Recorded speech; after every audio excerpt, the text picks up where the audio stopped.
Anana ny fomba fidirana kosa ny soro-mavomboaka eo anatrehany fanaovana fanambaram-pananana. Raha ny nambaran'izy ireo dia vonona ny hanatanteraka izany izy ireo araka ny voafaritra ao anatin'ny lalam-pandrenana.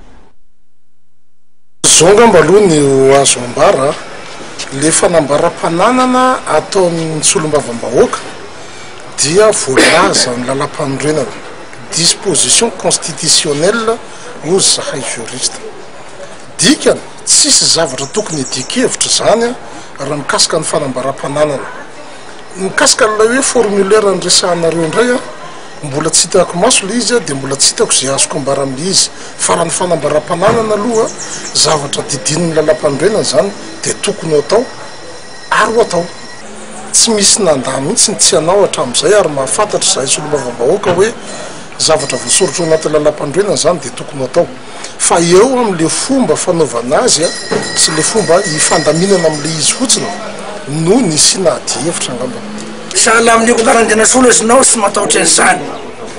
Ino no problème magnambara fananako raga fananako ane zany fakafaka fao ataovy ny farandidiana hoe hala sasasiaratsy izy. Sahala aminakay zany dia tsisy fatorako zavatra zay na ino avoakany asesena ino avoakany be koa zany vonona foana ny tenako. Za tsy mandany zany ange. Raha fanagnano politika aho zany dia mandeha aminana mahisa aho zany izinao.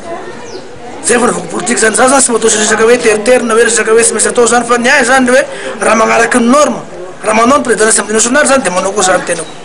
Io moa zany aminay mbola evory zany mikasika ny zavatra io dia tsy afaka hihoatra ny olona reo zany satria reo borobery malahy. Raha reo miteny hoe asika manao fanambaram-pananana ino problème zany Nicolas tsy matao zany satria ino moa zavatra nanako manakatikatra manao tobily za fa CT za fa niasa taloha koa zany manana ny asako koa ino ny problème koa zany.